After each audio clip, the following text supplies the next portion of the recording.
Gujarat's #1 engineering university, Sankal Chand Patel University, 9642706257. Indian skill force is contributing so much to the American economy. ఇప్పటివరకు మనం వెళ్ళిన Ameerpet batch ఏవైతుందో most of the people వాళ్ళందరూ కూడా కొంచెం వాళ్ళ ఆశయం నీళ్లు పోసుకోవాలి. ట్రంప్కి అంత మొండిగా డెసిషన్స్ తీసుకున్నా చైనాతో వెరీ క్లియర్ కామర్స్ ఇష్యూ ఉంది. చైనా అంత అడమెంట్ గా why is like India not able to stand? మన ఇండస్ట్రీ అంతా కూడా విదేశీ ఇండస్ట్రీ. ట్రంప్ పెట్టిన రిఫార్మ్స్ ఎవరికి ఉపయోగకరంగా లేవు. మన తెలుగు వాళ్ళ సక్సెస్ ఏంటి తెలుసా? Pushpa 2 collections, Baahubali 2 collections, Baahubali 1 collections, దాని గురించి చర్చించుకోవడం మన సక్సెస్. స్టాండర్డ్ ఆఫ్ లివింగ్ ని క్వశ్చన్ చేయొద్దు కదా.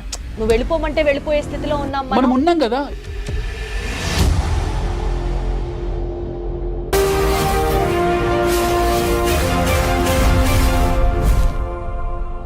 చూడు, ఒక్కవైపే చూడు, ఇంకోవైపు చూడాలనుకోకు.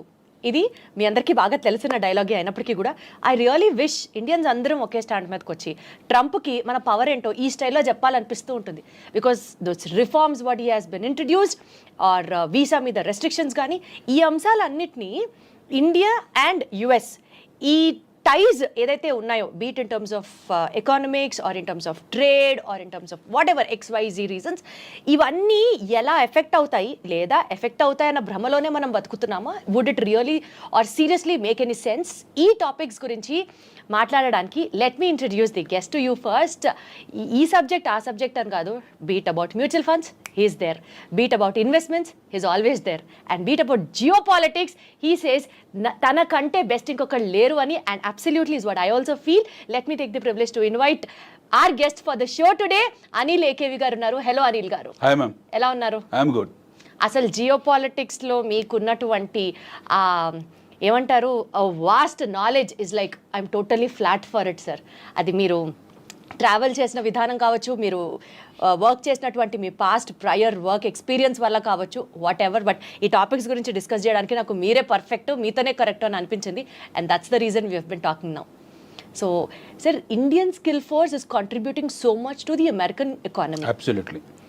ఈ నేపథ్యంలో restrictions on visa, H1B reforms, Trump రీసెంట్గా ఇంట్రడ్యూస్ చేసినటువంటి వీటి దృష్ట్యా how are it going to be affected? What would you have to say about it? It is very positive, the visa restrictions or Trump new immigration policy regimes, all are positive for Trump only. Yes. So he wanted to take the best quality from India. అతనికి మన దగ్గర నుంచి best క్వాలిటీని తీసుకొని వెళ్ళే ఉద్దేశం ఉంది. So ఇప్పటివరకు మనం వెళ్ళిన అమీర్పేట బ్యాచ్ ఏవైతుందో మోస్ట్ ఆఫ్ ద పీపుల్ వాళ్ళందరూ కూడా కొంచెం వాళ్ళ ఆశయం నీళ్లు పోసుకోవాలి. So he's now very clear that he want the quality immigrations. ఒకటి. రెండోది, ట్రంప్ హిమ్సెల్ఫ్ ఈజ్ చాలా బిజినెస్ మ్యాన్, బిజినెస్ పర్స్పెక్టివ్ ఇవన్నీ ఈ దృష్టికోణంతో చూడడం మానేస్తే you find Trump is a very clear statesman.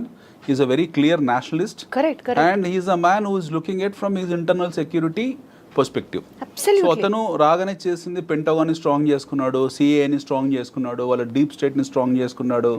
He is now putting lot of tariffs across the globe. Now immigration policies tight చేశాడు. So అతనికి ఏం మర్సీ లేదు ఈ విషయంలో. He is merciless. I mean, it's very brutal in terms of imposing his ideologies and landmark decisions. So that way it is a benefit to Trump. So you cannot all ఎవరు పడితే వాళ్ళు ఇప్పుడు యూఎస్కి వెళ్ళడానికి. కానీ sir, అంటే మనం ఇప్పుడు Indians కాబట్టి we have that feeling of nationality. Indians అని పంపించేస్తారా, ఇండియాతో ఇట్లా ఆడుకుంటాడా అని అనిపిస్తుంది. కానీ but otherwise Trump always had this, as you said, his mercilessly, his brutally in for his country. America first is his stand always. ఏది ఏమైనా సరే America first, Americans first. America first అనే థియరీ ఇప్పుడు లేదు మనకు. 17th century నుంచి, late 17th century నుంచి America first అనే ఉంది. ఫస్ట్ కోల్డ్ వార్ తర్వాత అమెరికా ఎప్పుడైతే యాజ్ అ నేషన్ గా ఫామ్ అయిపోయిందో, అంటే ఫస్ట్ వరల్డ్ వార్ తర్వాత, first cold war and first world war, అమెరికాలో చాలా కోల్డ్ వార్ జరిగాయి. లెట్స్ టేక్ అందరికి తెలిసింది ఫస్ట్ వరల్డ్ వార్ అనుకుందాం. వాళ్ళు హీరోషిమా, నాగసాకి మీద ఎప్పుడైతే బాంబింగ్ చేశారు, హ్యారీ ట్రూమాన్, అప్పుడే వాళ్ళు అమెరికా ఫస్ట్ అని స్టాండ్స్ తీసుకున్నారు. ప్రపంచ యుద్ధాన్ని చూసిన అతిపెద్ద అగ్రరాజ్యం అది. They have not called it, but they have finished it. ప్రపంచ యుద్ధాన్ని ఫినిష్ చేసిన నేషన్ అది. 2 బాంబులు వేశారు. వాళ్ళ పర్ల్ హార్బర్ దెబ్బతిన్న తర్వాత they went and bombed Hiroshima, Nagasaki 1945 August 6th and 8th. సబ్సిక్వెంట్గా వాళ్ళు తీసుకున్న నిర్ణయం ఏంటంటే అమెరికా ఫస్ట్. మనం ఈ భూమండలం మీద సర్వైవ్ కావాలంటే, జర్మనీని ఎదుర్కోవాలనుకున్న అప్పటికి చైనా లేదు. ఆర్ లాటిన్ అమెరికన్ కంట్రీస్ని ఎదుర్కోవాలనుకున్న బ్రెజిల్, అర్జెంటీనా వాళ్ళకి చాలా పెద్ద శత్రువులు. ఆ టైంలో వాళ్ళని ఎదుర్కోవాలనుకున్న, లేకపోతే యూకేని అప్పటికి వెరీ స్ట్రాంగ్ కంట్రీ బ్రిటన్, వాళ్ళని ఎదుర్కోవాలనుకున్న, లేదా ఆ టైంలో ఉన్న పోర్చుగల్ కానివ్వండి, లేకపోతే స్పెయిన్ కానివ్వండి, ఫ్రాన్స్ని కానీ వీళ్ళని ఎదుర్కోవాలనుకున్న, they have to take American first stance.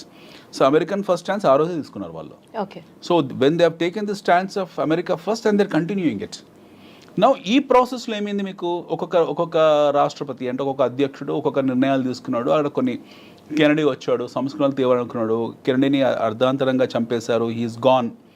Ronald Reagan వచ్చాడు, రొనాల్డ్ రీగన్ కొన్ని రిఫార్మ్స్ డిసిషన్స్ తీసుకున్నాడు, తర్వాత ఆయన రిటైర్ ఆయన వెళ్ళిపోయారు. దాని తర్వాత వీ హ్యావ్ సీన్ ఒబామా. ఆ టైంలో మొత్తం ప్రపంచం ఉత్పాదన జరిగింది in terms of subprime crisis.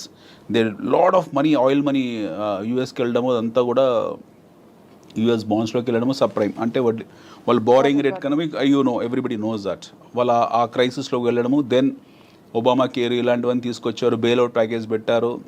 Then వాళ్ళ ప్రమేయం లేకుండా involuntarily they made their economy as a paper economy. Nixon time నుంచి US is in what you call is become more or less paper economy. యుద్ధ వాతావరణం ఎప్పుడు సృష్టించుకుంటూ వచ్చారు. Now finally what happened, the transparency of classified information ఉన్నంత వరకు it is a paper economy. $50-60 trillion డెట్స్లో ఉన్న ఎకానమీ అది. సో అమెరికా కాంపౌండెడ్ మొత్తం ప్రపంచంలో ఉన్న అప్పులన్నీ వేసుకుంటే 30% అప్పు is from America only. 30% America ప్రపంచ. How does it claim to be like super natural power అని ఎట్లా ఫీల్ అవుతుంది? సూపర్ పవర్ ఎందుకు ఫీల్ అవుతుంది? Super global power. Super global power. వాళ్ళు గ్లోబల్ పవర్ కాబట్టి వాళ్ళు ఎందుకు గ్లోబల్ అవుతున్నారు? వారు global power. How power comes? పవర్ ఎలా వస్తుంది మీకు? ఆర్మ్స్ అండ్ అమ్యునిషన్స్ ఎక్విప్మెంట్తోనే వస్తుంది. అంటే ఆస్తుల కన్నా అప్పులు తక్కువ ఉండాలి. ఆస్తుల కన్నా అప్పులు తక్కువ ఉన్నా సరే అప్పుల కన్నా ఎక్కువ ఆయుధాలు ఉన్నాయి వాళ్ళ దగ్గర. అది that makes America stand out unique. Yes, వాళ్ళ దగ్గర ఆయుధాలు ఎక్కువ ఉన్నాయి. America has got all warfare equipment toys with them. So వాళ్ళ దగ్గర లేని ఆయుధాలు అంటే ఏమీ లేవు. వాళ్ళు దాన్ని ఎప్పుడు ప్రయోగిస్తూనే ఉంటారు. ఐ థింక్ అందుకని నేను అనుకుంటా అంటే ట్రంప్కి అంత మొండిగా డెసిషన్స్ తీసుకున్నా they are always super confident that they have the best ఈ వార్ఫేర్కి సంబంధించి they are always in ahead కాబట్టి వాళ్ళకి కాన్ఫిడెన్స్ వస్తుందేమో అనిపిస్తుంది. వాళ్ళ కాన్ఫిడెన్స్ రావడానికి 3-4 కారణాలు ఉన్నాయి. వాళ్ళ తాలూకు డీప్ స్టేట్ సిఏఏ వెళ్ళని ప్రాంతం అంటూ లేదు. ఫర్ ఎగ్జాంపుల్ వాళ్ళకి ఎవరితో ఇష్యూస్ ఉన్నాయి, ట్రంప్కి ఇప్పుడు ఎక్కువ ఇష్యూస్ చైనాతో ఉన్నాయి. చైనాతో వెరీ క్లియర్ కామర్స్ ఇష్యూ ఉంది, ట్రేడ్ అండ్ కామర్స్ ఇష్యూ ఉంది. వాళ్ళు టారిఫ్ ఎక్కువ పెట్టింది చైనాకు. ఎందుకంటే ఇప్పుడు China if suppose China is exporting close to about 3.9 trillion to America, versus America is exporting 2.9 trillion. So వాళ్ళ ట్రేడ్ డెఫిసిట్ ఆల్మోస్ట్ ఒక 30% ఒక చైనాతోనే ఉంది. సో డెఫినెట్గా వాళ్ళు చైనాని టార్గెట్ చేశారు, చైనా మీద టారిఫ్ పెట్టారు. దానికి కౌంటర్ టారిఫ్ చైనా కూడా పెట్టింది. మా వస్తువులు మీరు కొనకపోతే మా నష్టం లేదు, మాకు కొనుక్కోవాలంటే ఈ రేటుకు కొనుక్కోవాలని వాళ్ళు పెట్టారు. They have taken the stands. They are also very strong. Now Trump is not sparing any one in terms of tariffing. ఇప్పుడు we have to understand 2 things. What is America at this point in time? America is the greatest importer of goods and services across the globe. వాళ్ళ దగ్గర వాళ్ళు ఏం export చేస్తున్నారు ప్రపంచానికి అంటే they are exporting the army products. ప్రపంచం మొత్తాన్ని కూడా ఆర్మీ ప్రోడక్ట్స్ ఎక్స్పోర్ట్ చేస్తున్నారు. 1 ఐటీ ప్రోడక్ట్స్ ఎక్స్పోర్ట్ చేస్తున్నారు. 2 ఆటోమొబైల్ ఎక్స్పోర్ట్ చేస్తున్నారు. 3 సో ఈ 3 లేకుంటే ప్రపంచం బ్రతకదా అంటే బ్రతుకుతుంది, హ్యాపీగా బతుకుతుంది. ప్రపంచానికి వచ్చిన నష్టం ఏం లేదు. Whether America exist or not doesn't matter for the world. America లేనప్పుడు కూడా ప్రపంచం ఉంది, అమెరికా తర్వాత ప్రపంచం ఉంటుంది. సో ఈ తాలూకు థాట్ సెట్ని వీళ్ళు సెట్ చేసుకున్నారు. ఈ థాట్ ప్రాసెస్ వీళ్ళకి అర్థమైపోయింది. Trump and is earlier regime the understood. Now globe is becoming nowhere, what you call dependent on us. They are becoming independent. China has become independent. India upcoming emerging కాబట్టి మనకి పెద్ద issue లేదు ఇండియాతో. But whereas Europe self సఫిషియెంట్గా ఉన్నారు.